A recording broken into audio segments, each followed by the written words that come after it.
Okay, we're live. Well, welcome to our first attempt at a podcast with Bourbon and Boosters minus any booster packs. We do have bourbon, though. We do have bourbon.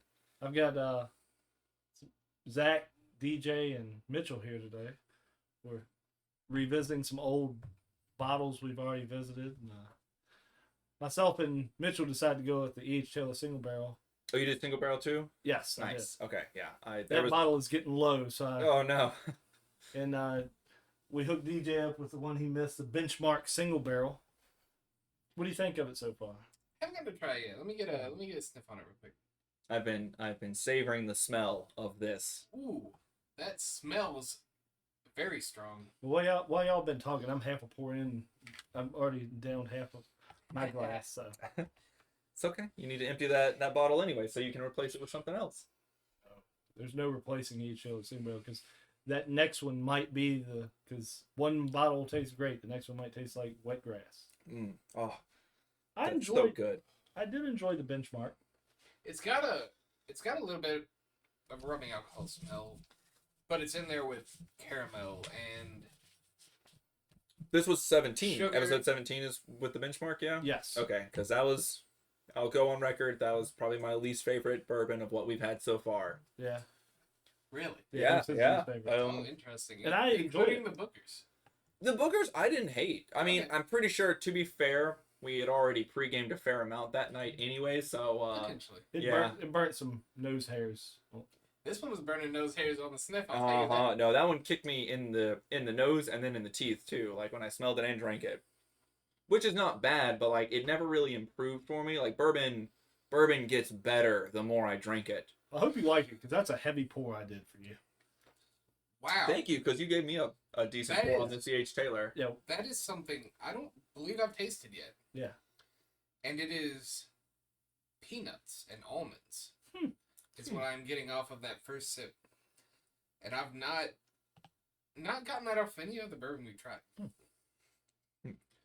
So Maybe I'm the crazy. elephant in the room. We'll go ahead and we've The been dying elephant. for this. I don't know if it's an elephant. It's more like triumphant celebration. Yeah. If we're talking about the fact that There's no more grief in our life. there is no more grief in our life. No more grief in modern. No more grief in legacy. Yep. Reanimator is dead. Long live Reanimator. We just looked at a top 16. It was looking good. Do we have that list? I have the Go to MTG Current- top 8. okay, MTG top 8, because we've got Goldfish up to take a look at some of our recent formats as far as what's popular. But let's It's check. should be MTG top. yep. Just hit main thing. Just hit that. Go to Legacy. And the Modern Challenge 32. 56 players, I believe. Okay. I mean, So we had Turbo Going in. Depths as the winner of this one. Dark Depths, 4 to 5 color control, as if they couldn't decide if they wanted to be 4 or 5 color. Doomsday, Pox, 12 posts, let's go. 2 Eldrazi aggro decks, Reanimator, Blue-Black Reanimator, Cephalid Breakfast, Bug Control, Blue-Black Reanimator again, Miracles, Painter, Demir Tempo, and Painter. So healthy. how do we think? That looks great, right? Yes. Like, it's diverse. There's plenty of It's a Reanimator, little but diverse. a little. Uh, How is that not incredibly diverse? Like, There- look at your. So there even are if you there's 4 Blue-Black Reanimator. decks in the top 8. Yeah, and how many in the top 4? 4 to 5 color control does not count as a Blue-Black deck. I don't know. They've got blue and black in there. It's 5 colors. There, yeah. Does it have frogs? That's all I want to know. Does it have frogs? No. There are It has no. one Oh, Murktide, 3 God, Uros. that's- Oh, it's got I don't- Uro? Uro's a monster. Dude, I love Uro. Oh, okay. Uro's a monster. Actually, I do not like this deck list at all. Oh, this is Beans. Yes, it is. And here's the problem with this exact deck list. I believe Bosch and Roll played basically this exact 75 the other day. And if you look on here, you have basically 5 ways to end the game. And that's it. Well, it's a control deck. It's supposed It to. is. It's supposed to hold your opponent off until you stick a sticking, a game-winning threat, right? Like that's. And he made point in his video that okay, you have 5 ways to end the game, and your opponent can have 4 Swords to Plowshares in their deck. But you can't counter any of them. Potentially. I mean, if you let your opponent resolve something that stops your game-winning threat, I don't know if you're playing control that well. Yeah. At the very, that's my take on it. I'm happy to see Doomsday back in. I mean, as a post player, I am obligated to somewhat disagree, but I love pass combo in general. Doomsday just happens to be a particularly good matchup against post. Your 12 post is in this list. It is. We made it 5-8. How similar is that one to yours? The 12. With the 12 post, let's take a look at it. So 26 lands right off the bat. I played 27. Bog, Tuba Seiju, Cloud Post, Deep's Eye. This is all looking okay. Plain, so it's gonna have the 4 Swords of Plowshares. That's one area where I have play not. Talon Gates, don't you? I do not play Talon Gates. Talon Gates, I don't know if that's good in this list. But this one has a plains where I don't play one. And it's got the swords. Like I use 2 to 3 dismembers in the sideboard, but that's because I just don't own the Swords of Plowshares yet. I will probably be switching over to that as long as Eldrazi remains a thing. I think that Plains and Swords of Plowshare is probably the way to go for Cloud Post, just because taking the 4 damage off a dismember is not great. Not to mention, again, Psychic Frog, they can respond to it and they can outgrow it in response to the dismember. So Swords is probably the way to go. And this deck makes mana very efficiently. Like we can make multiple sources of white without having just the one plane. So I'm pretty sure I have multiple copies extra of that card that I could probably get to you. Ooh, I will say though. Wait, you said Swords? Yeah. Okay, and we'll talk about that after we're done. So there's one thing about this list that will not be included in mine is Candelabra. Let's take a look. Let's see what we're looking at.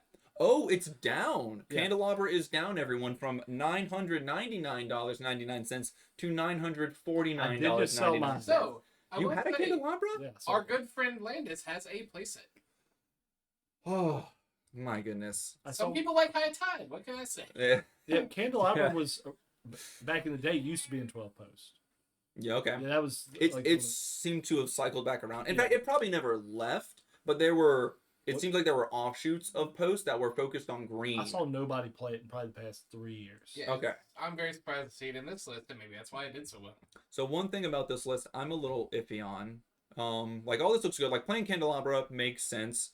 So they're playing 4 Great Creators and 3 of the One Ring, and they have the 4th One Ring in the sideboard. So they're playing 7 One Rings. Yeah.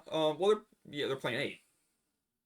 Right. Karn's the option. Karn is 4, and then the they have One Ring is 3. three. Okay, I guess that's fair. Okay, that's fair.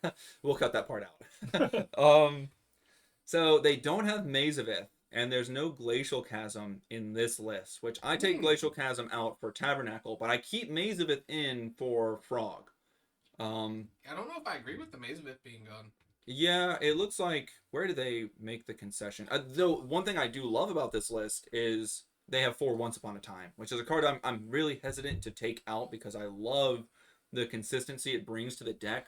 But since we dropped down in creature count with Mycospawn coming in, we took out Reclaimers, we took out Prime Times, we went down 1 on Spirit Guides for 4 Mycospawn, so we have less creatures. So Once Upon a Time lost a little bit of value since we went with Karn the Great Creator as a game-winning threat as opposed to Prime Time. So Once Upon a Time lost a little bit of equity, but Kozilek's Command being such a bomb of a card, it kind of makes me feel a little bit better about taking those out. But I like this list. I think it looks cool.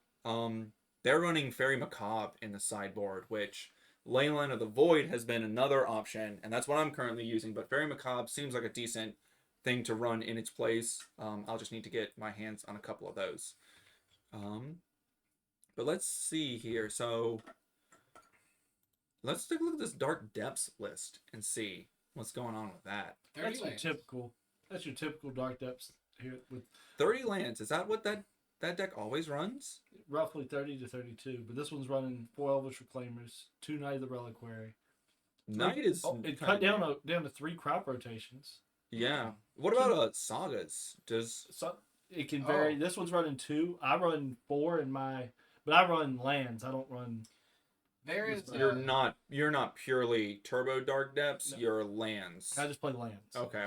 Which is still technically like you could call it dark depths. Yeah. No, it mainly veers more towards like if you have Knight of the Reliquary, a lot of times those go to dark depths. So I will say something that points a lot toward what the format's really about right now is the fact that this is the first lands list I've seen in a long time that runs the full playset of Swords, Plowshares in the main. Mine does. Okay. My lands one runs Did 4. it? Okay. Interesting. But that was you kind of made that swap recently because I had played your lands deck. It had the sideboard before. Yeah, it did. Again, and that's a indicator of format health because the format's more worried about creatures Mm-hmm. Thanks to and aggro. being able to get rid of creatures no matter their size. Yeah. Like a frog. Like a frog or a Eldrazi. Yeah. So actually one last thing I'll point out about the post list that I failed to notice is that they have cut out all the disruptor flutes. There's no disruptor flutes in the main board. Which currently I'm at 3 and I'll probably be going up to 4 if I take out my Once Upon a Times. But they have completely elected to not include any of those, which is a very interesting choice. And that's probably where the candelabras are coming in and where they've gone up to 4 Once Upon a Time. So right now you're going to be hard pressed to sell me on taking out Disruptor Flute because I loved having Pithing Needle in the deck before Disruptor Flute came out, and having Flute in there to like slow your opponent down. If you know what cards they're playing, if they're playing Doomsday, you can name that. If you get it out, you can name Wasteland, which is going to be what you name in the dark. You can name a lot of things, right, Zach? Yes. You can name Tameo. You can name Prague. Name Tameo on the flip. Yep. Speaking to the Disruptor Flute too, an event that we were in a couple weekends ago that I ended up top 8ing. Big surprise. You have to be a little more specific with your top 8. Just every single event you play, top top 8 or top 4. Top 8 twice that weekend. Well, I went 0-2-0-4 in the last legacy event I played in, so it's okay. We weren't there for that one, so that doesn't count. Can we click on Miracles while you tell that story? Because I want to see that list. Because that's a that's list I've been wanting to build. So you want to play a Miracles deck? Yes. Okay. With Flute, I was able to sneak in a win against a Nadu breakfast list. Okay. When they tapped out for a brainstorm in the end step, I snuck in a Flute around Consigned to Memory, and that ended up winning me that game, shutting off the Nomads for the Nadu that he had in Okay, hand. you named Nomads with the Flute. Nice, good call. Triumph, 4 Tameos, 2 Snapcasters. Let me take a look at this Tameo card. So when you draw, okay, so If you and I was brainstorm, actually you flip it. okay, and I was about to say I was curious about this. Talking about you and I's Flute interaction where you played your brainstorm, and in response I flashed in Disruptor Flute naming Tameo. I wanted to check and see if it was a May, and it's not a May. So that was a good call on my part there to flash the Flute in then, because you had to exile Tameo and bring her back, making her completely worthless. Otherwise, you could have kept her out and kept attacking with her and generating clues to get value. So I'm glad in that case that it wasn't a May. But yeah, that's the Miracles. Is this a 60 card deck? Yes. It is, right? It's only it's what White Weenie is the only Death and Taxes, right? Is the only deck that's going above 60 cards, right? The because Yorion of Yorion. deck, Yeah. I think that's really interesting. Okay, so let's go to our third guy and see what he thinks about the Eldrazi aggro list that topped here. Let's see. 25 lands in this 25 deck? lands. But let's see, are there any? Okay, Wasteland's barely a land. So this one was a Blast Zone. I don't run a Blast Zone. You That's don't great. know. I don't think you run that either. I need to get you one of those. You have one? I do not have one. Oh, okay. I I have got it a in my Japanese list. one over here. You have a Japanese one? Yeah. Oh, So, nice. I believe mine runs basically this exact list of lands minus replace the Blast Zone with Forest and only one Yavimaya. It might be 2. Okay. I think it's just 1. So it should be 24 lands instead. And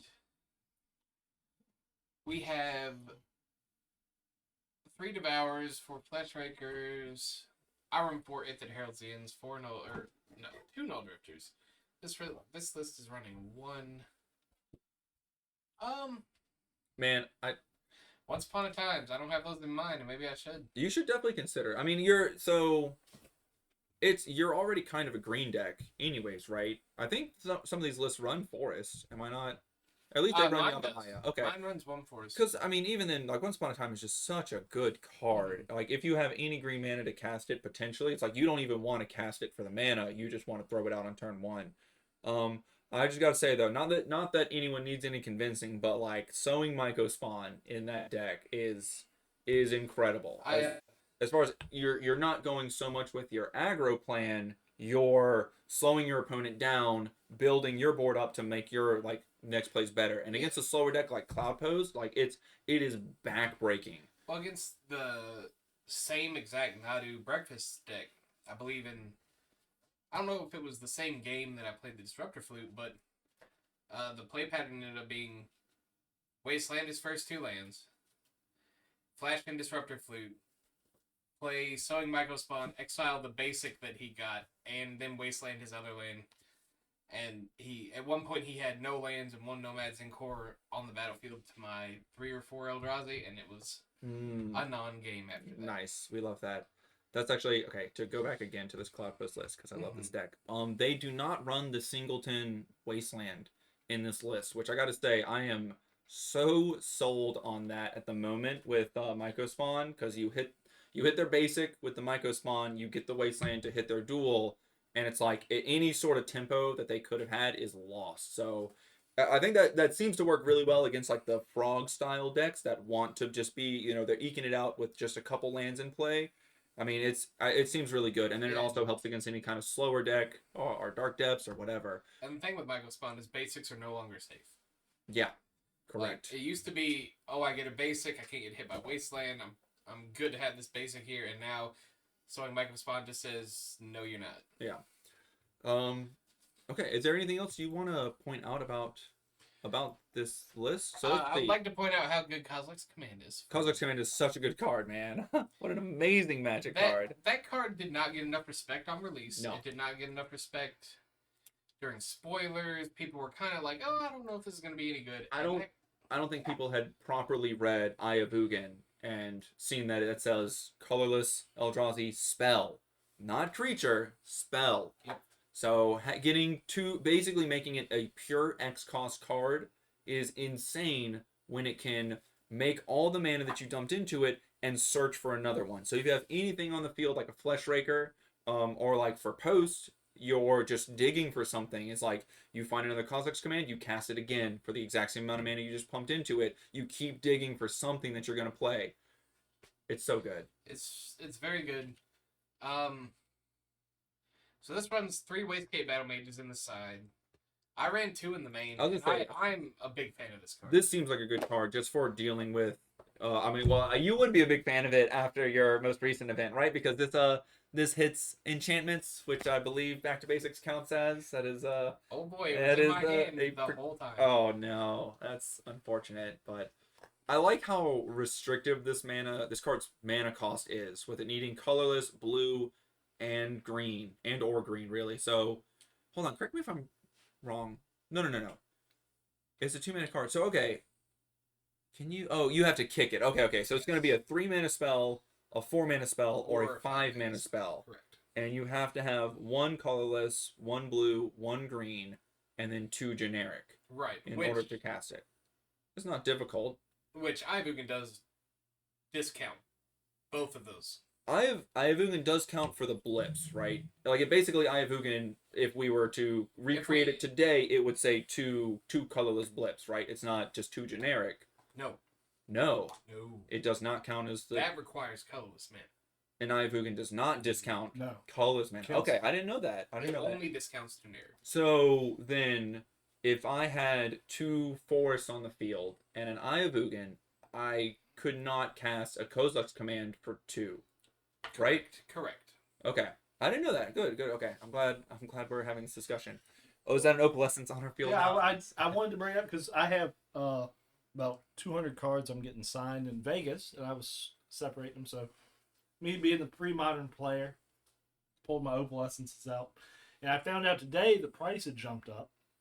The price has skyrocketed on opalescence thanks to the recent spoiled ley lines from Duskmourn. Now, whether it holds that price or not is yet to be seen. However, these ley lines are pretty good.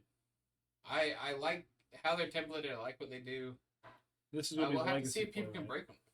Are they Commander, Legacy. Well, Opalescence is what's pushing the price. Oh. Is it gonna be? Is it a It'll- Commander card that's going up? Is It certainly could be. It probably is, right? Commander drives a ton of the Yeah, prices in And Magic I don't nowadays, it know seems. anything with Commander. Like for me, Opalescence is the only reason I need those. Were pre-modern because Well, what's happening, I think, with the price increase is, regardless of what format you play, people have started buying them a lot. And so that means demand has gone way up. So supply prices have to go up to match. it's the demand. reserveless, right? Pretty sure it's reserveless. Wait, what is? Opalescence. I think Is it it? might be. It's Really? not I've never seen it reprinted. So it's one of those cards that I picked those up. I got the. What else do I have for the deck? Because pre-modern is a fun format, which will eventually get everybody in the group to build a deck. Yeah, I have done no pre-modern stuff. I've only heard y'all You talk want to about play it. slow, fun Magic. I do love slow fun Magic. My thing is I love making decisions. Even if I'm bad at making the decisions, I make the wrong ones. It's like I just like getting the opportunity to do that. When else do you get to run 4 replenishes in a deck? I didn't know what that card did until a week ago. So And Another reserve list card. 3 Mm. intuitions in the deck.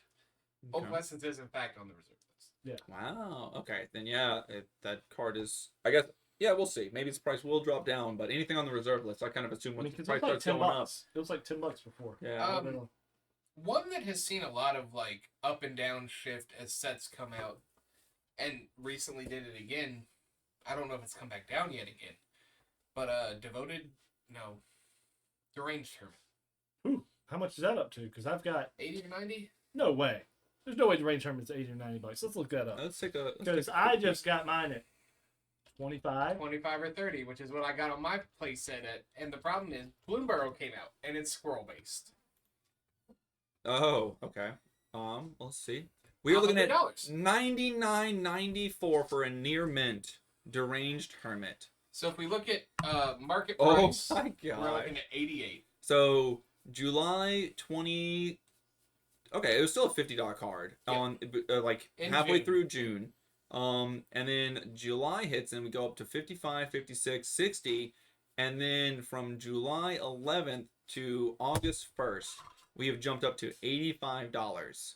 And now it's spiked a little bit, gone back down, and now some of it's settled around $88. Okay, so it looks like you can probably get like I have a an play LP version for probably about 88 set. each. 3 Japanese, 1 English. Wow, nice. Yeah, I That's a picked mine cool up. art. I Kev picked- Walker. That's beautiful. I picked mine up to play the Rock in Premodern, That's what mine are for. and played it in the Rock. Realized, man, this card's really good. Is the rock is that like standard the rock? Just like interaction, decent threat, Thoughtseize or whatever. Oh, you but know, this interact- one, like, it's running Recurring Nightmare with this one. Treetop Village, Naturalize, Which Cabal recurring Therapy, Deranged Hermit and then not paying its echo and recurring it again with 1 squirrel token is pretty fun. Wall of Blossoms, All the Trainer's Edict, blossoms, nice. Pernicious Deed. What's the guy who goes and fetches a land? I don't know. You run Ravenous Baloth. You run one Volrath Stronghold. Recurring Nightmare, Mhm. another great card. Beautiful. Recurring Nightmare. Let's see. Dust Bowl. Duress. Yavimaya Elder. Yavimaya Elder. I think that's what I was thinking. Yeah. Of, right? 2 basic land cards reveal and put them into your hand. If Yep. you do, shuffle your library. Phyrexian Rager. Really fun deck. Spirit Monger.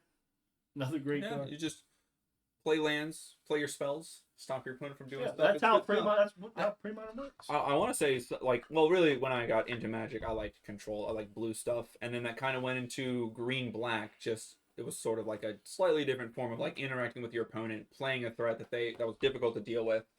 So I definitely have an appreciation for that type of Magic. When you told me the prices of range tournaments, that's why I had to pull the deck out to Yeah. make sure I had 4, because I started getting very nervous. A little antsy. 'Cause I was like, do I only own 3? Oh my goodness. Because that's the story of my life. If I buy a card that's expensive, it will drop in price. But if I don't buy it while it's cheap, it's going up. Gotcha. Well, we need your Tabernacle to lose a lot of value so that I can own one myself. So, again, talking about commander driving prices, that's all Bloomborough on that deranged tournament. All these squirrel based cards, all these creature based decks that came out with Bloomborough shot that card through the roof. Okay. And it's happened a couple other times before on sets that have like squirrel synergies, creature synergies. I think it happened with Modern Horizons 1 or 2 was like Chatter Squirrel or Chatterfang Chatterfang. and Chatterstorm. Yeah, like all the squirrel It stuff. spiked then as well and came back down. This time we've seen the spike. It hasn't come down yet, but a lot of people are thinking it probably will.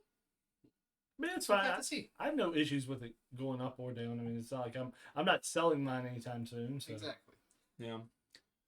Okay, well, so, we kind of got a little out of order there, but let's go ahead and ask the question. I think we all know the answer to this, especially looking at this most recent list, at least, or this list of the top 16, right? Like, it'll take a few months for sure to see where our metagame settles, but was the grief ban justified? 1000%. Absolutely. Yeah, There's no question. Seems to be a pretty resounding yes. I struggle to think of any situation where you would look at that banning and be like, no, that was bad. Unless you play grief, and even then, people playing it would still name their deck in tournaments ban grief. Right. Like, so I think it was, and that is not probably not people that would defend grief. That's probably just like, Magic players, or there's like a certain group of Magic players who this is the best thing to be doing. Yeah, that's just how they play the game, which is like perfectly fine. Especially if you have a lot of cards and stuff like that. You just want to play whatever's good. Which, like, again, is like that's sort of the point, right? You want to win and top these events. But we have our recent Legacy list pulled up. Can we go to the hit Legacy again? Let's see the other one. Let's see some Can we other see tournaments. Well, first, we've looked at like our each individual decks, 12 post, aggro. Mine wasn't in there. Lands. Oh yeah. Neither variation. Well, of the deck I guess we have Dimir Tempo. Oh, but yours was Grix. No, I do Dimir. I used to play Grixis Delver. I'm on the Tempo deck right now. Okay. Which is the most. Can we click on that? Because I didn't even see that down there. Let's take a look at that one. What do we got? What are we working with here? It is here? running my Oh no, I run. Do you run I run two borrowers, 2 Murktides. Okay. Did you run Bowmasters in Yeah, your list? I run 2 Bowmasters, So 4 there's another Goyf in there. How do you feel about Borrow Goyf? I have not played him yet. I have not. Borrow Goyf? It's 3 casting costs that he's whatever, Benson. Really good card. Let's go for the throats in this one. Spell bombs. An opposing frog. Yeah, which spell bombs are something I'm thinking about. Because this one runs 2 baubles, 2 spell bombs. I've been running 4 baubles. 4 baubles, okay. Specifically Nihil spell bomb. Yeah. Yeah.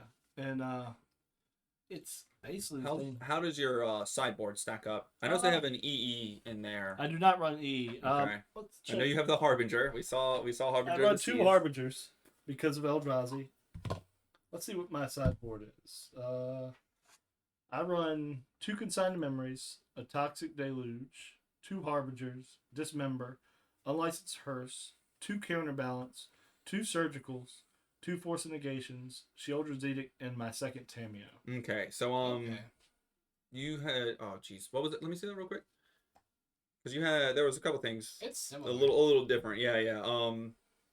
Counterbalance is not in this list that we're looking at.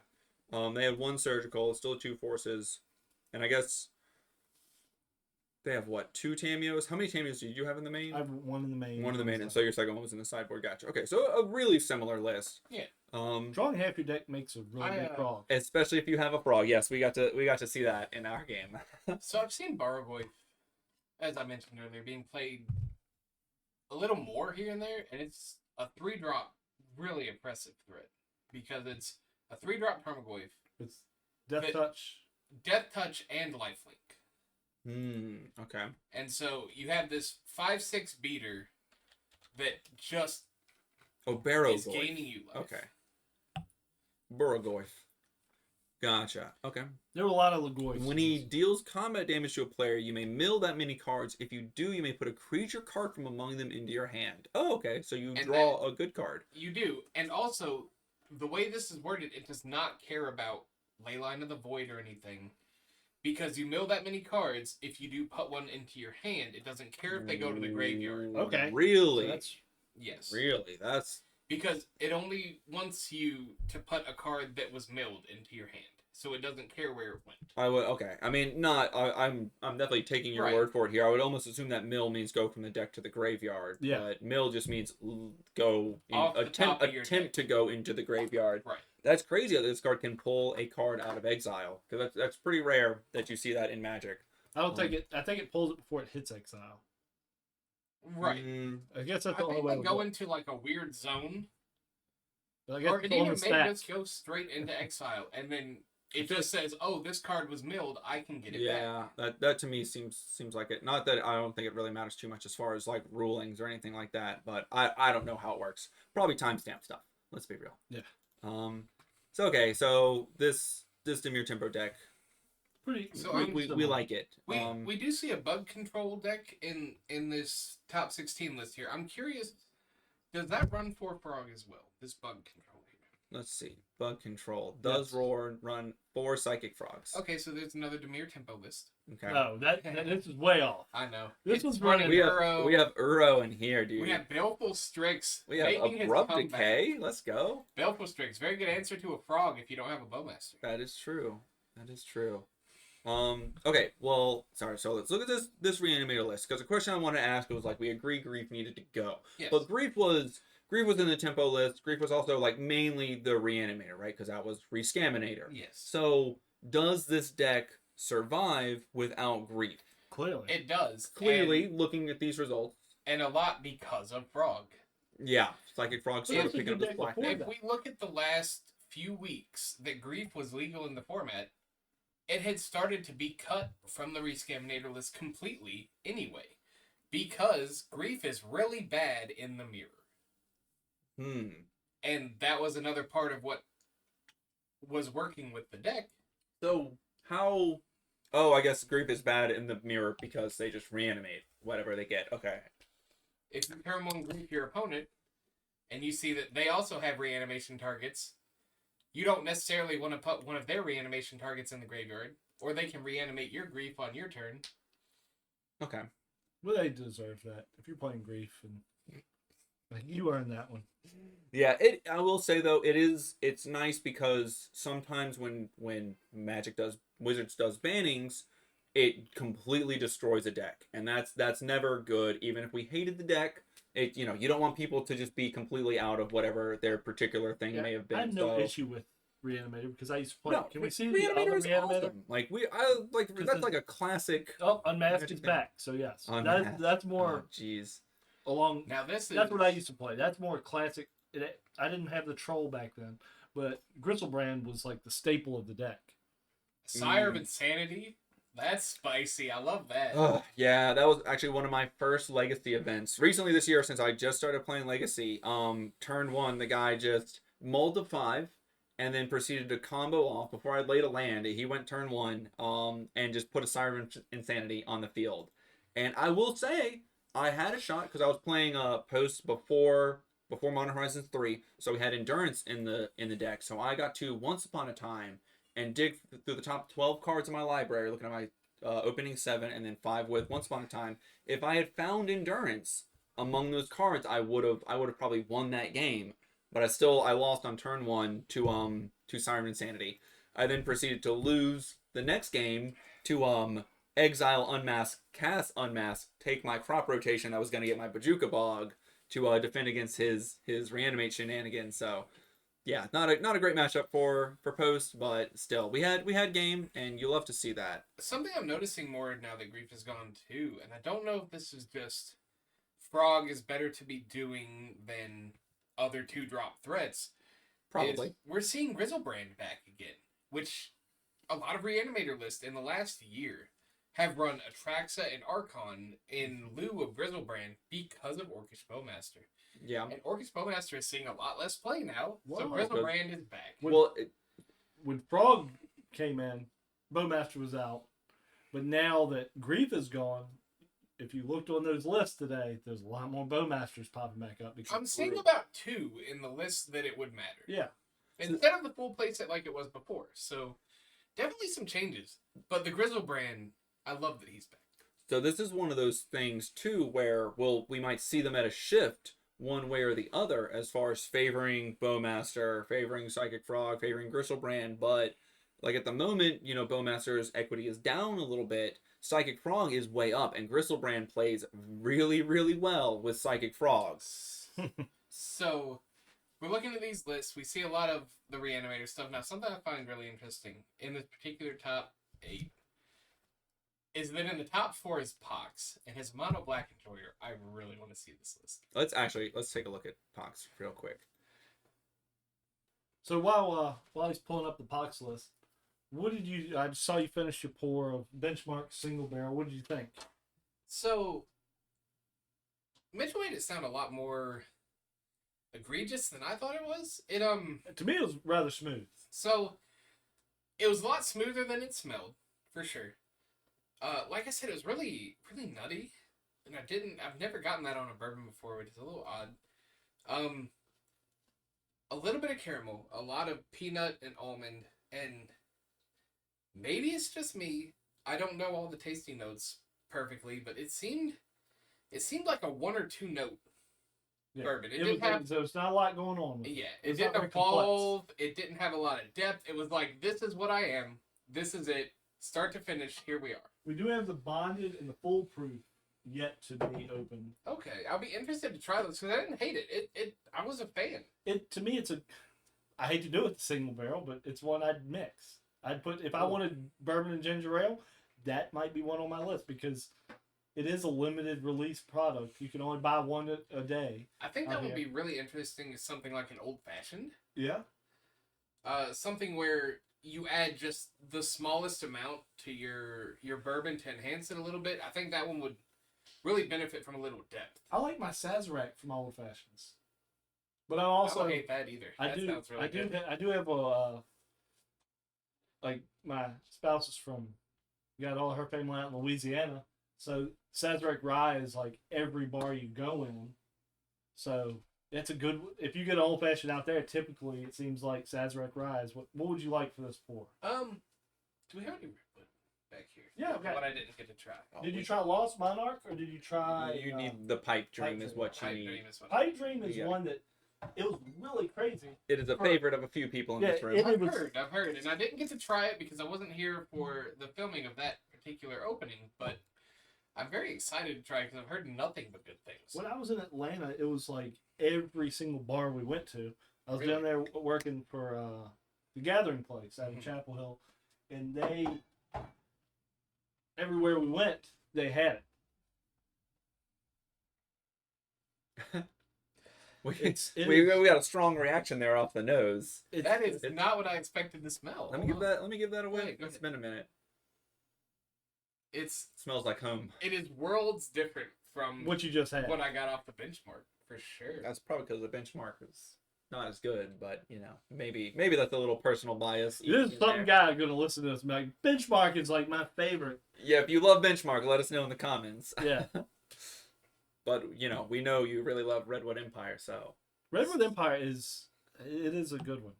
I've got the Redwood Empire Grizzly Beast, which is one I got to try in Connecticut at a show, and it's their bonded version. It was very hard to find. I had a friend of mine go out to Texas and found one on the shelf, so it's sitting up there for a rainy day. Okay. I've got the Pipe Dream cask strength up there. We haven't touched that one yet. Yeah, and I've only had the Pipe Dream, and I think the Emerald Empire, right? That was the name of the other one. Emerald Giant. Emerald Giant. Okay. No, wait, we had Lost. It's Redwood Empire. I keep confusing. It's Redwood Empire. We had Lost Monarch. It's we have not had the Emerald Giant. So. Okay, gotcha. So speaking to the what is the Pipe Dream they're trying here? Yes. I'm getting cherries, wood, and molasses. Can I see that glass? Because I want people to see. Because apparently when we're not opening packs, I just stop caring. I'm doing heavy pours today. People like these people are calling Ubers home tonight. So I am apparently when you can't see us, I decide to have a heavy hand. Does that mean I should finish this and see what else? See what else I can get? I don't think I've ever told y'all no. You can't have a third or fourth pour. So if you want something, it's here to be drank. It is not. It might be pretty eye candy, but there's very few that I will ever say, "Nah, we're not opening that one today." Okay. Like the Blanton's Gold Label. That one's Blaine's Gold Label. Gotcha. So that one. the E.H. Taylor. The Straight Rye. I got really nervous for a second because I knew it was up there. The Straight Rye. That's not. That's a special That's special a lottery, occasion. That is a lottery win that I had. That was lottery. recent, right? Yeah, that was one we okay. won Yeah, the yeah. lottery. You had to pay. Which- you had to pay a pretty penny for that one. No, I paid that one. The Pappy Van Winkle 12 is the one I had. Okay. They upcharged me a little bit. Okay. Finder's fee. Yes, and then I've got a Pappy 15 for that I will not open for another 2.5 years. I'll be 42 when I open that bottle. You're gonna let that one age. Well, it's done aging. It's just a very special occasion. Okay. When I have a wine that's very similar for me that is in the bottle until 2028. 2028. you've nosed that thing to death, have you tasted You've it? actually got a I've few not- nose hairs around the rim Yeah, if you I've look not- closely there. I've not gotten to taste it yet, but it smells so good. I keep getting more things from it the more time I spend. Like I was just getting honey and burnt caramel too. Okay. I'm very excited to actually try this, and now I'm going to while y'all talk for a second. While we were in Chapel Hill for that Legacy tournament, after that amazing dinner, we went to the Speakeasy and looked at the wall. And I don't want to sit here and say like I have the best bourbon collection. I mean, I'm proud of it. It is what it is. They might have overshadowed you a tad. They did, but when I looked at the wall, nothing in there really. Because he said, "See anything you want?" I said, "Nothing really that I like." Don't already have experience before, you know. So he said, "Hey, you want to hit up I've got a special case," and they started telling me, and this was at the Crunkleton. Crunkleton or Crinkleton or something. Crunkleton. Gotcha. I love that name. If you're listening to this, be sure to look them up. There's a whole story behind some of the guy that started the place for them being able to sell vintage whiskeys and bourbons. Well, I walk over to this wooden case, and this is in a college town, UNC. So, a bunch of kids in there that are in there ordering just mixed drinks and stuff like that. So, I walk past them and have to ask people to scoot out of the way so I can look at this vintage bourbon case. And he said, "Check out our ancient age." And now, if you drink ancient age, it's something you'd mix or use to start a fire or something to that effect. Because it is, so they charge $75 a pour. It was barreled in 1962, bottled in 72. And he said, Wow. "I'll give you half a pour." I said, "I'll try it. It's an ancient age. So how good can it be?" When I hit my nose, it was the only thing that has ever come close to it, and I'm pretty sure they're tied for first, is E.H. Taylor Barrel Proof. Okay. We're still waiting on that one to be tried on the channel as well. Yes, So we have that not one- experienced that one yet. I've tried it. A friend of mine won his in the lottery and brought it over here to my back porch. And three of us sat down and drank some of it. And he had half of a bottle left. And I pulled out. I walked and got money out of the safe and decided to start throwing offers out there. And the bottles I have coming to me now, I paid for a full bottle what I offered him for a half of a bottle. Because he said, "I can't let this go." And I don't blame him. Because these bottles that I have coming in, one's going in my private collection, one will be out for the channel. Have I ever taken y'all, or have y'all ever been to the Jasper in Richmond? No. So I need to take y'all to Jasper because it has a very similar feel and vibe to the Crunkleton. Okay. And it's exactly how I describe the Crunkleton to anyone who's from here. It was so cool. Just to like describe this a little bit, it had to me like a very like old timey feel. It was like just the wall filled with all these bottles. They had a ladder, like they would slide it down and That crawl was up old it. like library ladder. The outfits that they wore were the Suspenders. suspenders. They had gloves on. They had bow ties. They had the white shirts with Button folded up to the folded up. forearms. Like it was such a great vibe. All the people. I mean, obviously they were super friendly. Like great It is a great great vibe and vibe. atmosphere. Like it was a great place. And this is exactly what reminded me of the Jasper in Richmond the first time we went there. And Jasper has always been a favorite of mine in Richmond because you're walking through one of the more prominent shopping parts of Richmond in Carytown. And as you're walking down the street, the only sign that lets you know this place is even open is a hanging sign right outside that says bar. Oh, nice. It does not have the name of what this place is anywhere outside, and you walk in and it feels like you've stepped through time, much like the Crunkledon, into the 1920s. And everything in there is old and wooden.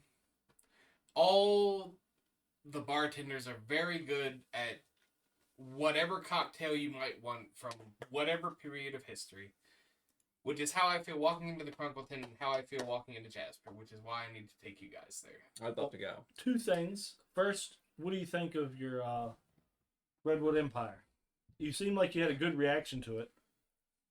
I heard the swish as it circled his mouth as he was making sure to get all the notes there. As the last one was really good as like a non-evolving kind of single note kind of thing. This one has a lot of depth, and I'm still trying to work it out. The notes had a lot of depth.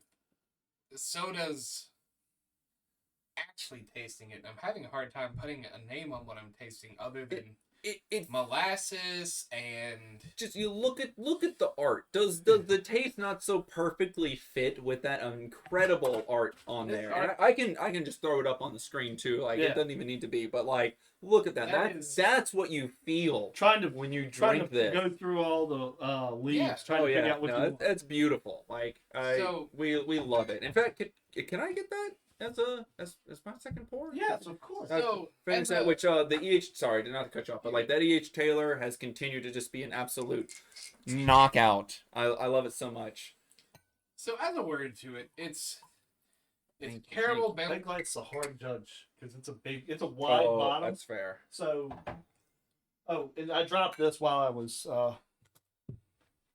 Let's take Can a I look at can I show off some fun stuff while we talk? Oh, What a please do. token this is. So I was working in Richmond for the Gathering Place, and I believe the owner of Paper Tiger had some stuff, and I like weird things that don't come out of cases. It's not coming out. Just like our open on the channel. That discard. What a pull. I honestly didn't even understand what was happening when that card got pulled. Just y'all's reaction was like. So this is from a draft from Kaladesh. It is 2 parts. And this was a recent draft, I believe. Yeah. They had done a throwback draft. So it is crimped on both sides. Crimped and split. And cut. Not even straight cut. It is Lift it up a little, push it forward a little bit, push it forward, and then down. Back to you slightly. There you go. It's okay. So we can keep all these instructions on the But podcast. it's one of those weird finds that I got for a really good price. But while you're up there on Cary Street, I didn't know that was there. I'm used to Galaxy Diner for the $1 PBRs. Ooh. Oh man. For $1 me, PBRs. $1 me- PBR. All right, guys. I'll see y'all later. For me, it's always been. Oh, I don't want to get it wrong. One of my favorite dive bars closed down recently was Town Hall, and there's also another one right up the street, and it's what they call a Happy Meal in Richmond, which is a shot of whatever well liquor you want in a PBR for like $4. Big fan of that. Yeah, that sounds amazing. I go up there usually for Mellow Mushroom. That was the first Mellow Mushroom I ever went to. On Carytown. Cary Street, yeah. Cary Street. And then One Eye Jack's is up there. One I drank. So- Which really fun store. I've met the owner a few times. Small but Pretty long. It's Yes. a long store, but I imagine at this point it's probably crowded as all get out. Like it's got to be. But anytime, I don't care how crowded they are, anytime you go in there, somebody's going to be like, you need help. what can I help you with? Nice. Like we love good service, you know, Yeah. like just being friendly. Like, It's a rarity these days. Sometimes one thing about the service down at Crunkleton the first time I went was one of the funniest things I'd ever seen. Wait, so you had been before I went our once trip before because the Okay. guy, one of the bartenders, is friends with the owner of Gathering Place, Okay. and so he recommended us going down there. DJ won a gift card, $100 gift card to go there. So we're like, Naturally, we have to this go. was in a Magic event, I assume. He drew. It was in a found- raffle for. We went to what was the Gathering, Gathering. 2023, which was the first gathering they did, the Gathering Place in Chapel Hill, and with your You got an egg. It was an Easter egg, wasn't it? Didn't you find it in an Easter egg? no, what it was as you go into the convention, I don't remember if there was a fee. I don't think there was to get in. It was a But, donation. Donation to go. Yeah, that's right. It was like a $10 donation to whatever charity you wanted, and they gave you a raffle ticket That's with it. amazing. And with my raffle ticket, I won a $100 gift card to the Crunkleton. And Wow. we went down there and tried all of my favorite drinks, which I'm a big fan of cocktails from the early 1900s, which they knocked it out of the park. All my favorite cocktails were great. And this last time we went, while y'all were trying great whiskeys and everything, I got a Last Word, which is one of my favorite cocktails of all time. And they make their own chartreuse there. Fantastic. Big fan. I was going a whole different direction with my story. I'm sure. Go ahead. Y'all know me. I picked Yeah. Hills. Well, the bartender, this place, I fell in love with it because some college kids came in, and one of them decided he wasn't going to send his ID up with his girlfriend or one of his female group members. Compatriots. Yes. And the bartender said, I need to see his ID. The guy looks over at him and goes, no, and like waves his hand at him. He's like, you don't need to see my ID. So the bartender looks at him. He's like, I'll serve all of y'all, but I'm not serving him. He can't even get a glass of water. Oh. He's like, because he's not going to show his ID, he can get the hell out. Which, Nice. I mean, if you're in a speakeasy in a college town and you're not willing to show your ID, they did the 100% right thing and say, No. Like- Honestly, it doesn't matter if you're serving alcohol and someone says no to showing an ID. Like it's not worth your job. yeah, like that place is a well-established, great place to go in. There's no need to risk it over some kid that That's has just already being probably had stubborn. too much to drink Right. and decides. But there's never riffraff in that place. Like that is I love it there because they make sure that they keep such a it's like a well-oiled machine in there. If you order a drink, it's quick, but they are peeling the oranges, like they're getting that orange peel and zesting it's great. And if you're ever down there, what was the place we went to eat? Tallulah's phenomenal. That was I'm a huge What was I'm the very cuisine?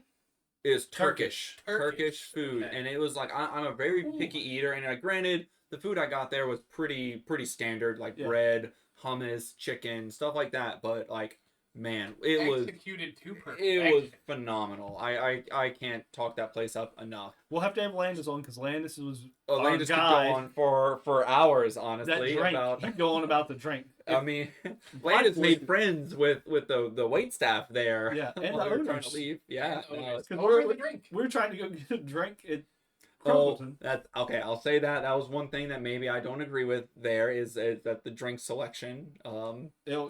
It was just the licorice, man. Black licorice and So I can't do licorice. the name of the drink, I believe, was Arak, yes. if I'm not Arak? mistaken. And it is a Turkish liqueur that is very similar to something like Sambuca or a far distant cousin of something like Jägermeister, absinthe. It was It was if you licorice. took every other flavor out of Jägermeister or absinthe, aside from the licorice, that's what it was. And I was a huge fan. And everyone else Yeah, you hated were. it. Nope. I'm just saying, DJ, the look on your face when you drink it was not huge fan, but you did continue to drink it, so I'll give you that. I was a huge fan of the bread. That bread was so good. The fact when you split it and you just see the steam It coming would out burn of it, your hand. but you're just like you're shoveling in your I was mouth. fighting because over. it's so I would good. look Yeah. at the piece and look at DJ, and I'm like, I will fight you for this bread. Like I thought about how many people I could handle fighting. Dude, one thing I want to say about that drink, though, despite the fact that it was not not to my taste palette, and Yeah. I was not a fan of how it stayed on your taste buds after you drink it. That thing hung around But, for a while. oh my gosh. So, okay, correct me if I'm wrong, guys, but they bring it to you in 2 glasses, right? One is in The the liquor. cool little coaster, and then there's like a glass of water on Ice the water. side. Ice water. Yes. And what you do is you pour that ice water into the drink. They're both clear, by the way. Like they're both clear Crystal as water, crystal clear. You pour the water into this what was it, a rock? A rock. A rock. You pour it into that, Turns to and milk. as it turns to a milky, cloudy, just pure white almost. Yeah. After the two mix together, and like I wonder if mean, it's a temperature possibly that happens. it was just a chemical reaction. It Is Okay. my assumption because there's no water in it beforehand, or not really Yeah, I that didn't know much if it was water. the cold water. So Oh, it might be the cold water. so something I've noticed as I've had a lot of absinthe. Absinthe is a Tonight? absinthe is a drink of choice, and that was very reminiscent of like high proof absinthe. Is that legit absinthe that you drink, or is that Yes. the store? Because doesn't it glow or something? It If you had sugar it to it? can if you have it in the right light. You sure you're But not what thinking it of Euro does Trip? is, if you do that to absinthe, it does the same thing. Typically how absinthe has been served is to put a drip of water over a sugar cube down into the absinthe, and it will turn cloudy. And it did very much the same thing with the Iraq, and it had a lot of the same taste to it. And I was a huge fan. Would gladly have it again. Well, we'll be back down there for more legacy tournaments. Yeah. Definitely. That dude, I mean, like, just as a quick shout out, man, like, that was a phenomenal trip. I really appreciate y'all, like, letting me tag along with y'all last minute, but, like, the gathering place was amazing. The store looks incredible. Like, everyone was super friendly. All my opponents were friendly.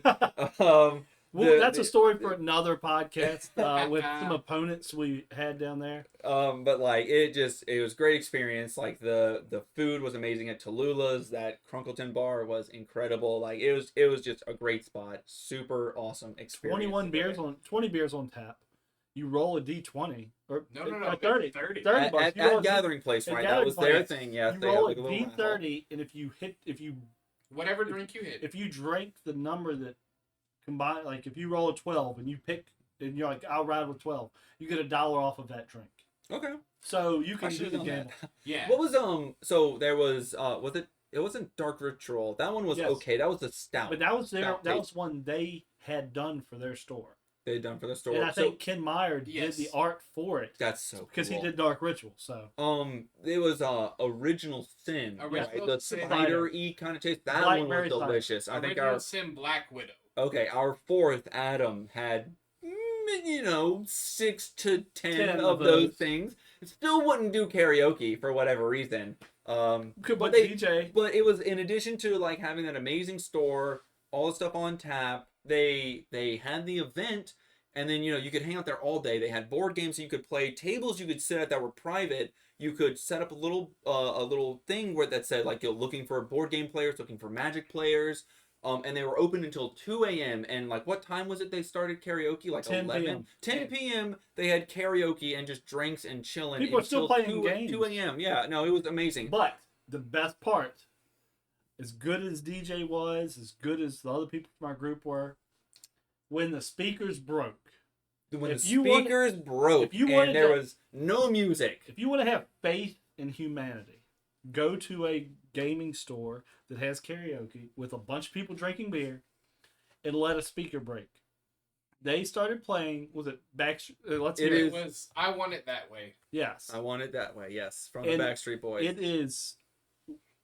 You could. It was Can you amazing. put- A guy was holding it because we had one speaker working, which was the one that the microphone was attached to. And this guy pulls up the lyrics, and credit to him, he had He some had. pipes. Yeah, He was had some good. pipes. He was just going at it, and like the last like 15, 20 people in the bar, we were all just singing and, Together as a group. like, as the speakers were replaced with Maybe better you got some speakers. video of that. Maybe that can be like the outro today. We'll We'll throw that in there. Throw that in as you stick As- around to the end, and you can hear a whole group of gamers.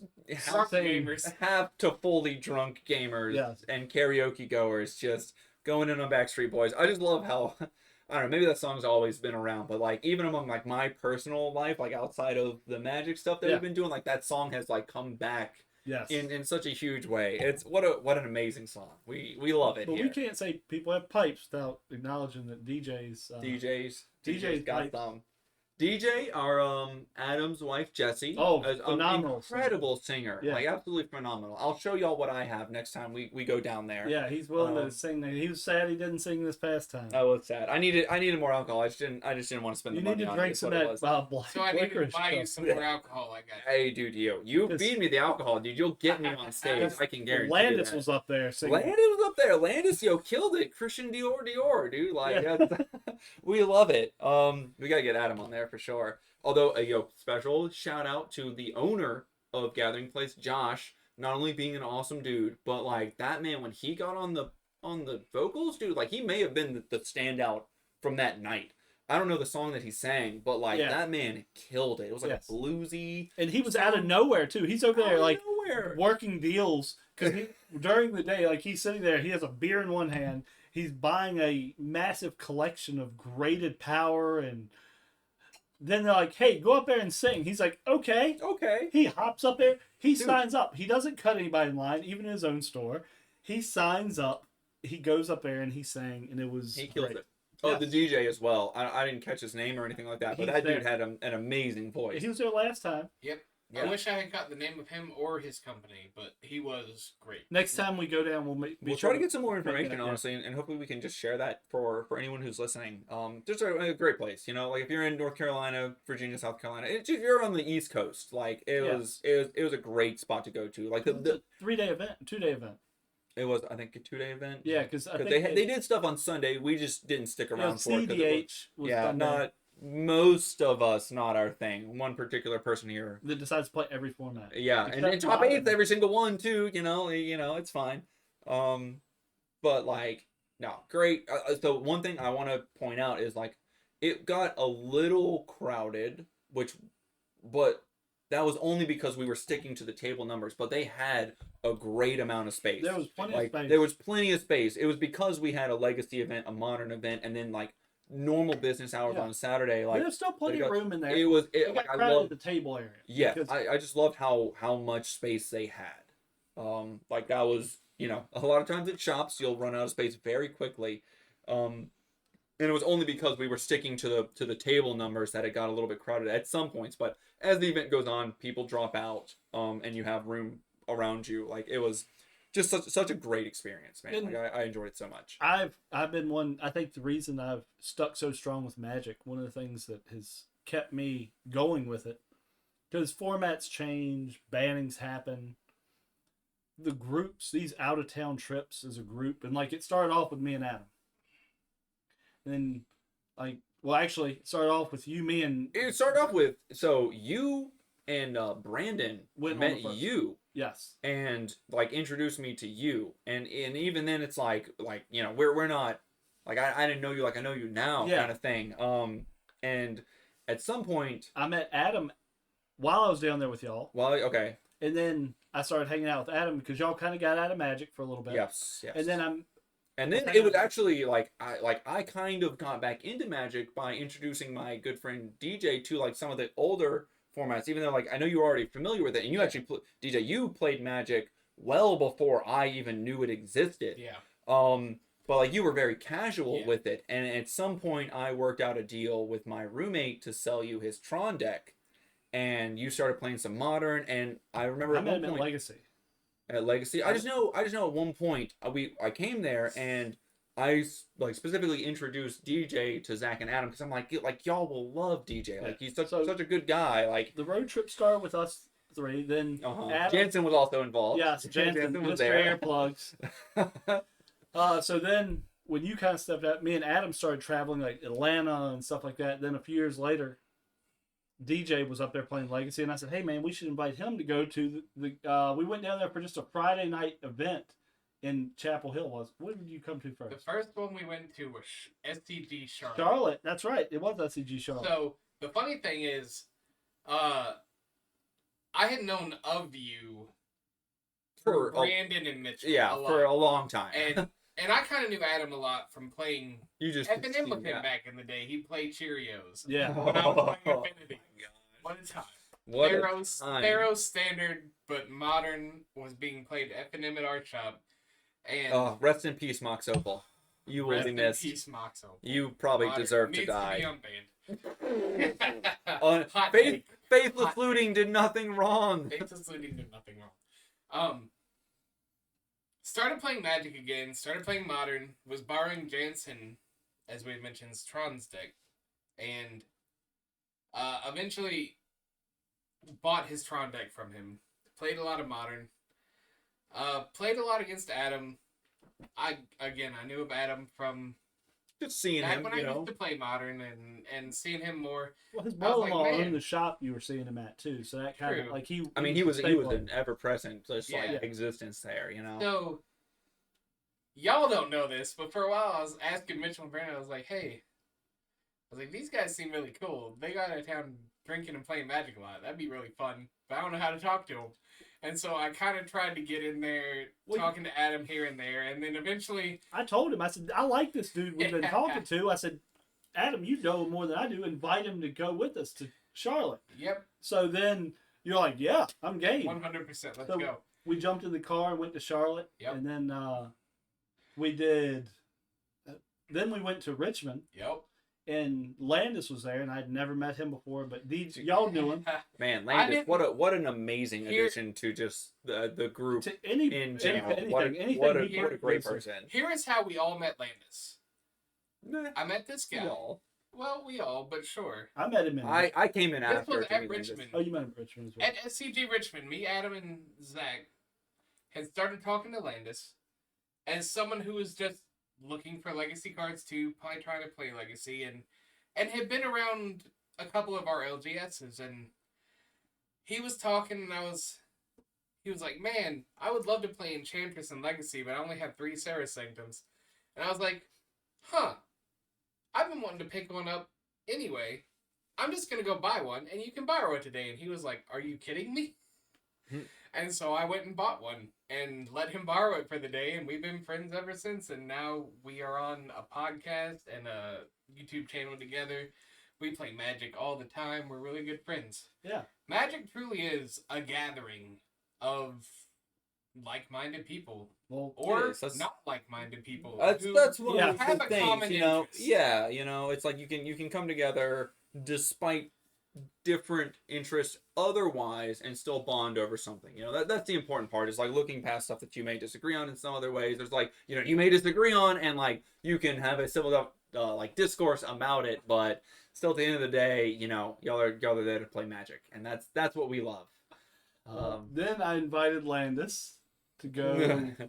Where did we go for Eternal Weekend? Was Did it we go? Eternal Weekend? I Possibly. think that was the first place we went with Landis. Yeah, so we on went- a long trip. Yeah, we went to that, and then I started the idea, which I've had the idea for like 6 years for Bourbon and Boosters. I had the name for a long time. What was it, a fever dream or something you had at one point? It was basically something I had said, hey, this would be cool. And I was sitting in the kitchen one night. I come back from maybe Connecticut. I think Connecticut. And I have a spare bedroom in the house. I was like, I have nothing to do with that. Like, nobody ever comes and stays at our house. I have a bunch of bourbon that, like, my liquor cabinet in the living room was full. So I said, we've got some packs. I think I should do this. And she, of course, said, yeah, jump on it. So Bourbon and Boosters was born. I kind of jump started on that. But at the same time, I just so happened to be helping out at a shop in Hopewell with Adam, cleaning the shop out. Oh yeah. And I hear a voice in there. He's trying to get a one ring because he's buying a. I was trying to get back into Modern. Yeah, he was getting into What it Modern, was. but he was looking for a one ring, so he was buying like a Dude, fat pack, basically. Yep, of I bought the fat pack. I was of opening it Lord up. of the Rings, and Yeah. I heard him, and I walk over there. I was like, "Hey, man!" Dude, I just remember feeling, I was opening, looking at these packs, and I just feel a presence behind me, and I was just like, what is happening right now? And Yeah. I look around, and it's just you. I haven't seen in like a year or two.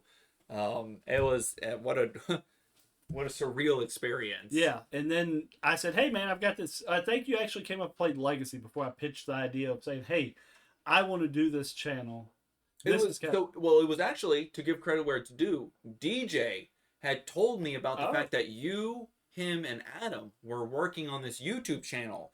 And I'm just sitting there thinking like, oh, I'm not doing anything right now with any of the, because I'd like kind of been streaming on and off as like a really, really, really, really small channel. I was like, okay, like I know a little bit about like Twitch and stuff like that. Like maybe I can help. And then like we met up at one of these legacy events, and like that's kind of where it started. Yeah. As far as like actually getting this channel off the ground. And you've been like the bread and butter of the channel, helping with like the videos. Like you've gotten shout outs on other channels because you do great editing. I've been super happy with it. All the people that watch it, I haven't heard anything negative. A lot of time, that's because I delete all the negative comments. You never see them. Okay, fair enough. And then weeks like this where I've been so busy, I haven't even had a chance to watch my own video. But I've had a lot of fun doing this. No, dude, it's been so much fun. It's been a great time. Like a good reason to sit around and hang out. Honestly, yeah. And opening packs. When is opening packs not fun? I mean, when it's by yourself and you just spent $130 on it and you get $50 of value. Yeah, there's been some boxes in here. If I would have been alone, I would have done the crying game in the shower. Just sit there and just rolled up. But then that's the last few boxes have been that pretty good. Unless DJ brings something. DJ always brings fire to the house. Yeah, he does. No, absolutely. Which we have a new. We should have a first pour, a pre-pour coming up soon with. It's gonna be for What the heck is the name of that? Actually, is it this Monday? Really? Possibly. Actually, we might need to. Oh yeah, we need to get in contact with some of the locals. Hold on, let me check because I actually know. I just messaged him the other day. Said, "Hey, when is this coming out?" I mean, okay, I can't imagine that this is a hot take in any capacity, but like the horror take on the Magic Next cards, Monday. like Next that. Monday. Okay. So that has got to be one of the coolest things in Magic that I have yet to experience. It's just like a horror theme for Magic cards. The chainsaw looks great. It's coming out. I've seen the chainsaw. There's look up chainsaw. Look up chainsaw. There's the different arts for it. I think it's like coming out of the TV screen. It looks like. Oh, okay. There was a not that one. Duskmourn. That's what it is. Look up you look up the other art for it. Let's take a look. Go to again. TCG Player. Oh, this was a mistake. Yeah, go to TCG. Don't go to Google Images. Go to hit Duskmourn. Type in chainsaw up here. Well, should there? No, it won't show the other arts unless you type in chainsaw. Okay. And it'll be showcase. Ooh. I don't think showcase from this set. All right, we got 2 mana, colorless, red. When it enters, deals 3 damage to up to 1 target creature, and whenever one of our creatures dies, put a rev counter on Chainsaw. Equipped creature gets +X+0, where X is number of rev counters on Chainsaw, and equipped for 3, colorless. Is this... Whenever one of our creatures dies... Is this card good? I don't care. Don't care. Yo, fair. The artist for this one is going to be in Vegas. I already know I need to get... Oh, man. Oh, dude. I'm not going to lie. I kind of freaked out a little bit. It's Alexis Zirit. Yes. Is the name, but I saw and I thought it was Alexi Bricklot, which is like my personal favorite artist in Magic because he does Primeval Titan, my favorite card, as well as Nahiri, who is one of my favorite Planeswalkers. So... Man, that would be unfortunate. Do we know if Alexi's going to be in Vegas? No. He's not? No, we don't know, or no, he's not going to be there. Ah, rest in peace. So, dude, sorry. I missed. So the Gathering Place. Rob Alexander lives near there or something. Yes. He shows up pretty consistently there. Whenever they have an event, if he has them, he was there signing autographs. Man, I missed an opportunity to get my my Borderless Dark Depths signed by him. I can't believe I didn't think about it. I was looking at that card today because I was showing it to a friend. Just remarking on how great that borderless art for Dark Depths is, and I really would have lucky. I have a lot. Autographs are my thing. I'm going to Vegas to get autographs. I think last year I spent $500 in the first day just in autographs. Oh, wait. I plan this year's estimated to be more. Another fun card from Duskmourn to look up is Meat Hook Massacre 2 Electric Boogaloo. No way. Meat Hook Massacre 2, legitimately. Yeah, okay. Boogaloo was the add-on. Oh, okay. I was about to say, like, I love Electric Boogaloo as a meme. If Magic has gone so far that they're gonna that they're gonna you name know that. Magic only does memes. That's all they do anymore. I'm honestly torn on that. I'll be completely honest, but I respect a good pun. Like Null Drifter, Null Drifter is actually pretty While we good. talk, I'm gonna do one unstable pack. I feel like we can't drink bourbon and not open a pack. Yeah, load it up, man. Unstable. I mean, what are we gonna What you get? got? The best thing we could get is a discard card. Meat Hook Massacre 2. Double X cost, quadruple black. Legendary enchantment. When it enters, each player sacrifices X creatures. Whenever a creature you control dies, you may pay 3 life. If you do, return that card under your control with a finality counter on it. And whenever a creature an opponent controls dies, they may pay 3 life. If they don't, return that card under your control with a finality counter on it. So, okay, hold on. Let me work through the mental math here on this card. So, your creatures dies, you may pay 3 life, and if you get it back. do, and whenever a creature opponent controls dies, they may pay 3 life. If they don't, return that card. So, what do finality counters do? Finality counter says if this would die, exile it instead. Okay. So nothing crazy. A squirrel. Foil squirrel. Nice. A You squirrel. like the island? We did get an island. But so is Meat Hook Massacre 2 better than Meat Hook Massacre? Because I know It's hard to say. Did that card get banned? It did. Okay. It's standard. Standard, Okay. yeah. Things we wouldn't know about. Is Meat Hook Massacre, I think it's 2 black and X. Each creature gets -X until end of turn. And then I forget what happens when a creature dies, but you get an effect. Let's take a quick peek, see. That's cool. I think this is a set that actually had them on the back as well. Whenever a creature you control dies, each opponent loses 1. Whenever a creature an opponent controls dies, you gain 1. So the sequel is probably as good as the original. Cracks other thumb. Yeah. Huh. Interesting. Meat Hook Massacre 1 and 2. This kind of implies a third, right? It's got to be a trilogy, man. This is a dark second act. I think that's probably a.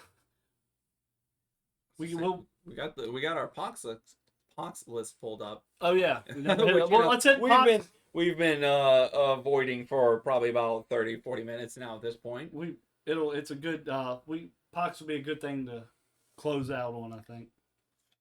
Okay, so let's see. So Pox is just destroying your opponent's lands, right? Making their play experience miserable. That is the main goal. Making it where the creatures can't attack. Making it where. I mean, it's basically a mono black control deck. List, yeah. Okay. 4 smallpox, 4 thoughts. Oh, we love our 1 tabernacle. The tabernacle. Justifying. So the total price on this deck is $42.67, and the tabernacle that's listed in here is $32.99. So this is a reasonably priced deck. Yes. Just props to your tabernacle. There are no duels on this list. I would hope not. With it, basically, it is really a mono black. It is mono black. So okay, Most Pox lists are. One thing I want to point out interesting about this deck that I'm a little iffy on myself is that it runs 2 Karn the Great Creator in the main and then 1 in the side. And at least it does run that 1 in the side, which is really weird to me. But having 2 in the main is like, I'm iffy on that. I'm actually, myself, I love 3. I love 3 Karn the Great Creator because you're not like reliant on it, but it's basically going to be a pretty consistent thing for you. 3 to 4 is where I think that card should be at. So having 2 is like kind of weird if you're sacrificing sideboard equity, but I'm far from the best Magic player. I kind of agree with you. I don't know why there's 1 on the side of this list. It feels like that's maybe right. Like why would you an side afterthought, right? Yeah, like why would you side 1 in? I mean, what does Karn Silex do? I assume maybe you sign 1 in if you're against an artifact combo deck or something. Mm-hmm. Or just a slower deck in general. Like Great Creator is really good against generally. But I mean, like, is there really no other thing that you could have sacrificed here in order to play this? Like, couldn't you just put your Crucible of the Worlds in the sideboard and let Karn the Great Creator? Well, I don't know. Crucible of Worlds is pretty important in Poxless, so You do run you 4 can Wasteland. break parity on your small pox and on your effects that get rid of lands. Your Yeah. wastelands. Yeah. Honestly, 4 Wastelands, it's like having that one Crucible is very, very good. Retrofitter Foundry, what the heck? That card has a lot of text. That's a really good card. Hoo-wee. Saw a lot of play thanks to Urza Saga in affinity lists of the past before Bowmasters. I feel like Bowmasters might have been what pushed that up. But that card does have a lot of text, and if you let that engine get going, it gets very broken very fast. So this doesn't run. What's the thing I'm looking for here? We have Urborg, obviously, even though 4 of that legendary land is a little bit weird, but I guess It is. I'm not a fan of 4 of Urborg. I would think 2 to 3 max. But yeah. I mean, who am I to talk? This list top 4 at this event. What's the one that does it based on the amount of swamps you control? Cabal Coffers? Cabal Coffers. And it's kind of. And honestly, that doesn't see a lot of play in Poxless most of the time because you don't have the land. That's true. That's true. Okay. Most of the time. Now, I have been seeing a lot of Poxless running Living Wish and Lumra, running a Golgari plan, and I'm a huge fan. I'd love to build a deck like that. Oh yeah, that's gonna be your next little project. It might be. We'll see. I'm not sure if I would be more for or against that as far as small box goes versus what's his face, Eldrazi Linebreaker.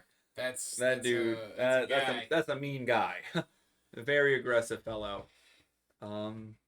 Yeah, I mean, I'm trying to look and see where you would take out something for your third Karn, but I guess that kind of justifies why they went have this one in the sideboard, because it's like... the thing is, Ensnaring Bridge, especially in, say, control matchups and such, may not even be a relevant card in not at all. Main deck scenario, but it could be.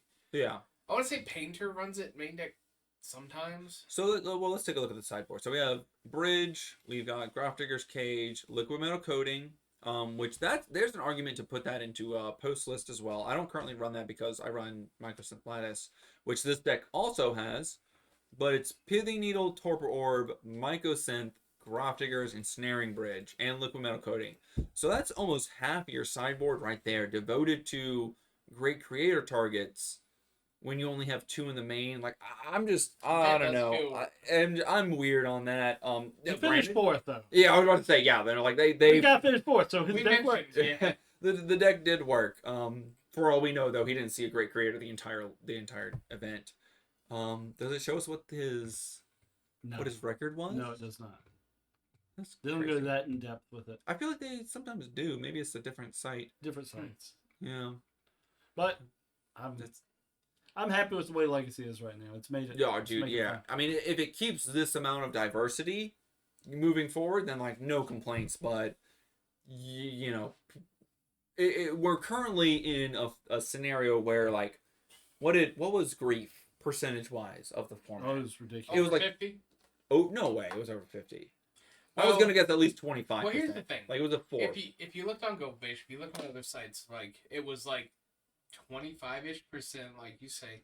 However, it was like Rescaminator was 25, and then Blue Black Reanimator was like 15, and then Blue Black Demir Tempo was Blue Black Reanimator was Blue Black Rescaminator. Right. Exactly, and that's why you added those together. And the Blue Black Tempo was also just basically Rescaminator because they all ran the same main cards minus. It was a not 6 maybe flex slots, and so when you looked at it and didn't look that bad, you just added all the blue black decks together and you got over 50, and that was all your Rescaminator list, whether they called it that or not. Okay. Yeah, so I mean it was a pretty ever-present threat. I think it made sense for it to go. We also saw Grief banned out of Modern. We did, which was a little surprising. Along with Nadu. So Nadu made sense 100%. From what I could gather. Like, definitely that card was obscene. Wizards admitted that was a design mistake because that card was designed for Commander and never played tested. Who knew, dude? Oh my gosh! When I first like actually read that card, I was just like, dude, how like every part of this was purposeful, but how did you purposely like allow this into a format like Modern? Like Legacy makes sense. It actually seems pretty reasonable in Legacy. Like it's a cool deck. Yeah, but Legacy has the tools to deal with something like that. Right. Modern says you can't have dark depths, but there's Path to Exile in there and Prismatic Ending, yet you can't have Dark Depths. There, Right. I could see a world where Dark Depths could potentially be a thing Yeah. in Modern. As long as Like, they don't bring back Luris. Luris with Dark Depths is broken. Lure says permanent, right? No. Or is it non-land permanent? Yeah, What is but when people play non-bandless Modern, it's a Luris Dark Depths deck, and it is like What's the Luris aspect of that makes it? with Luris just in general? What does it I hurt? mean, Luris is insane. Luris Like, just like we love cats, but that card was just messed Yeah. up. Yeah, like it. Nadu going made sense. Grief was weird, but I kind of understand their justification for it. weird things are Because- happening in the room. Weird Weird noises. It's okay. coming. We'll have cameras at some point. Yeah. Grief was weird. I understand their mentality behind it because, like, if it goes in Legacy, it's like Modern had a similar amount of like resources to make that turn one double Grief thing happen. Yeah. There's just like not a great play Is Fury pattern. gone in Modern? Fury is gone in Modern. Yeah. I haven't played Modern in so long. So. I actually, when it was When- happening, I thought that Grief made more sense to go than Fury did. That was my thing. Like, Fury didn't seem that bad, but I also don't play Noble Hierarch. I play Arboreal Grazer in Yeah. Modern. So like Fury against Arboreal Grazer is like, okay, fine. Like And- you want to devote 3 of that Fury to Arboreal Grazer? Sure. Like you still might kill me with the double strike, but Now, I will say, even as a Tron player in Modern, like, I understood the Fury ban because I have been turn 1, evoke Fury, you're a Tron deck, I don't have anything to target, but it's not dead after all. Now I got this 4/4 double strike. You have 3 turns to not die. mm-hmm. You And better so, draw one of your 3 dismembers. yeah, if I ran them at the time. This was at a time before even the One Ring was legal, or before even... Well, that deck ran 3 dismembers at one point Yeah. in the sideboard. Not at when... Did it? It might have... should Not have. the, I not don't the know. deck he bought 2 from to your 3. roommate. Yeah. I think it ran 2 when I played it. But I'll tell you what. Mole to it. That two was, Tron lands in a dismember, bro. You're winning that game. Well, that's enough about grief. I feel like. That was enough about grief. That was where we started. You know, we Yeah, took start and end on grief. a slight hiatus.